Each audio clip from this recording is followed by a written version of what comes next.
Which one is the right choice for you? Well, it depends, but in the vast majority of cases, you should fill your TFSA first. Now again, that may vary for you specifically once you've done some comprehensive planning, but it is, generally speaking, for the vast majority of Canadians, it is better to fill your TFSA and then look at putting money into an RRSP.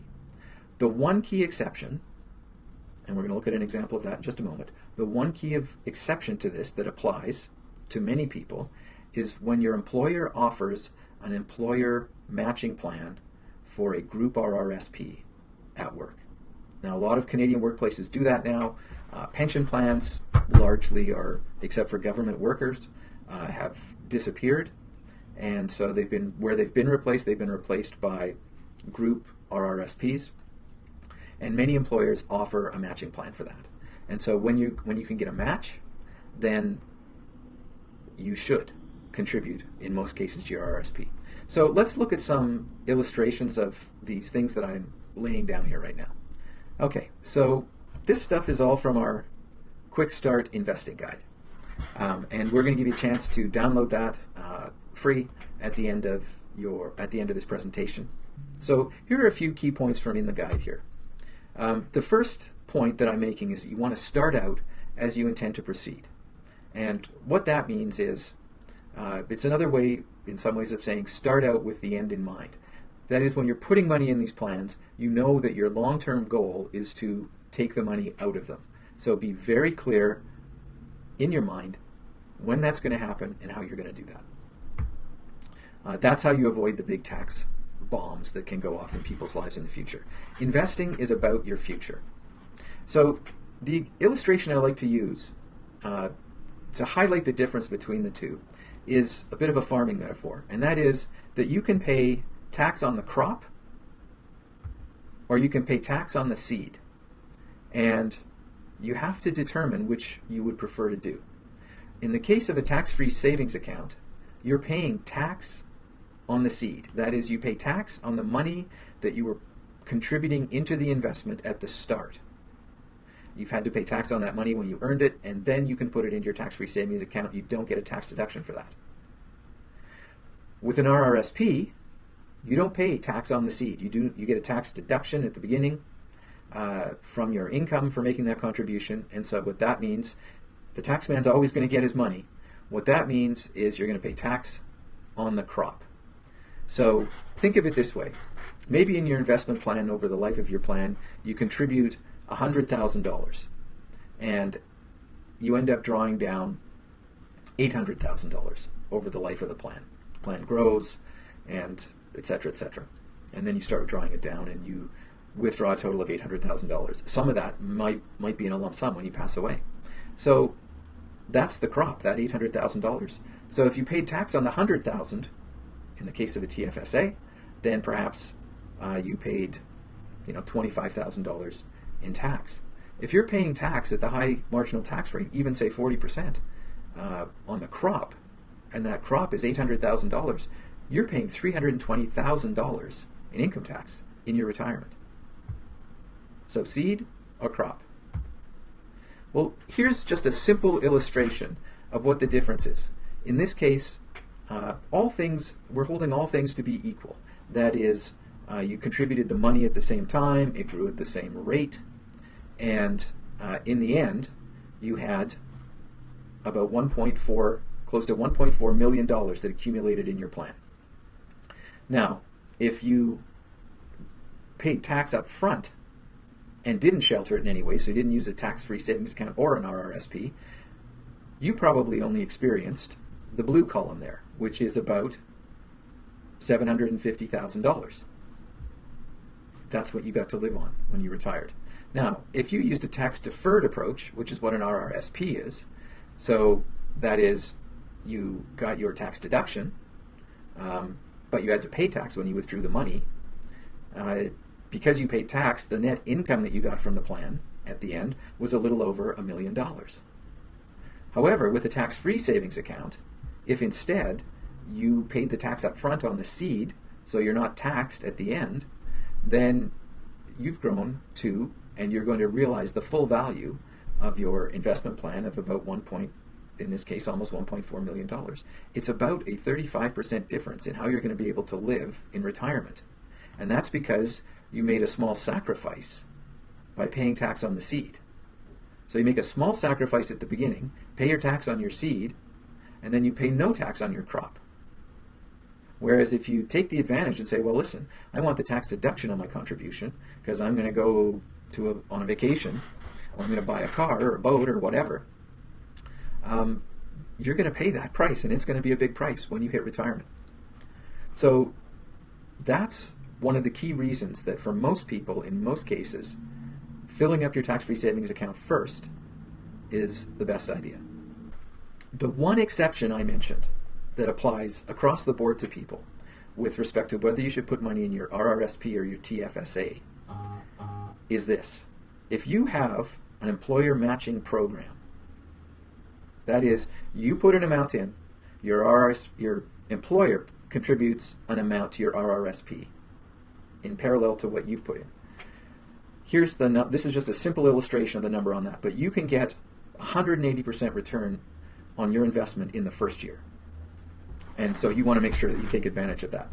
Now in this illustration, I'm showing an RRSP match program of 1-to-1. That is, for every dollar you put into the RRSP, your employer puts in $1. And usually it's configured that way, or maybe the employer puts in 50 cents for every dollar you put in. And usually there's a maximum amount. It may be a flat ceiling, like the employer says, well, they'll put in up to $3,000, or it may be a percentage of your income. In any event, looking at this illustration, we start out here with you're contributing $2,550. Your employer matches that with another $2,550. Now, if you're in a 40% marginal tax rate, because this is going into an RRSP, you're going to get a tax refund. And our prescription is take the refund and invest that as well. So the tax refund you're going to get on this, because you have contributed $5,100 here, $2,550 plus $2,550 is $5,100. At 40%, that generates a tax refund of $2,040. All told, at the end of this process, you end up with a total invested of $7,150, even though you only put in $2,550. That is a nearly instant return of 180% on your $2,550. When you can get 180% return right out of the gate on your investment, that is huge. That is going to compound beautifully and give you enormous benefits down the road. Okay, so this is why the one absolute exception for everybody is if your employer has an employer match program similar to this. Again, it might be they'll match 100%, it might be they'll match 50%, whatever it is, take advantage of that. And again, the very unfortunate news for most Canadians is that something along the lines of 40% of the money offered in employer match programs by employers, only about 40% of that is taken up by the employees. And there's a number of reasons for that, all of them bad.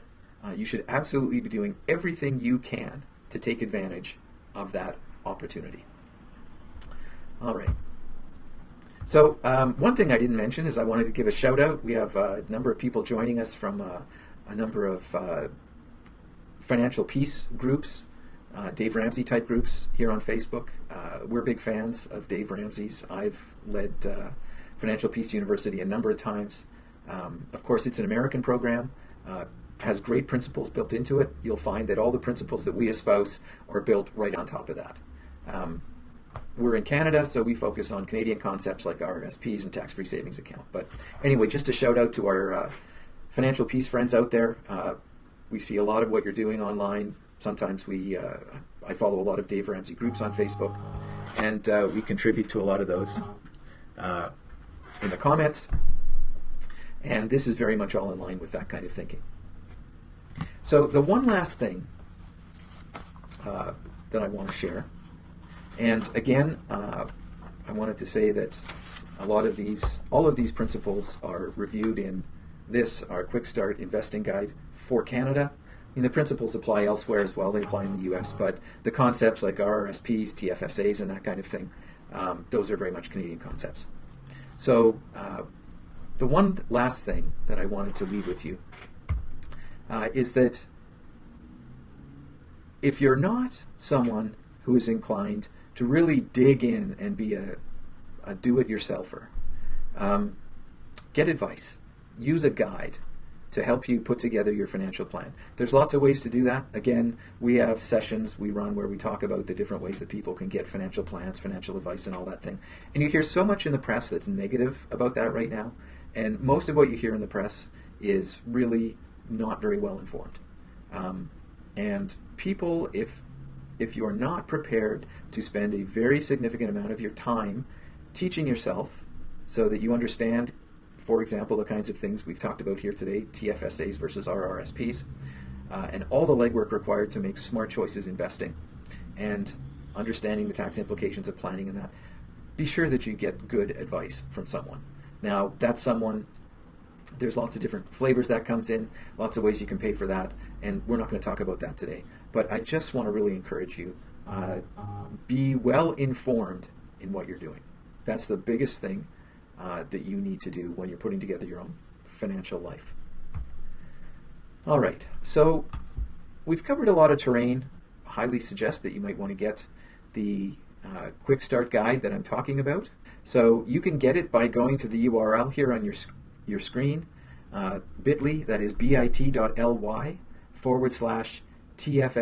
RRSP. Everything we've talked about today is contained in there. If you would like a printed, written down version of what we've talked about, you'll find all that information inside our quick start guide. Always happy to hear from you, any questions you might have, and either today here in the forum. If you subscribe to or follow the Money-Minded community, you will get notice of our upcoming broadcasts. We do them pretty much weekly now, covering all manner of topics for Canadians and financial planning and investing. We really hope that you find financial peace. That is our greatest goal whenever we work with all of the people that we work with. It is easily attainable with some discipline and some focus for most people in our country, but the truth is most people don't experience that. So our greatest wish for you is that you would experience that, and that's always what we're striving to help people achieve.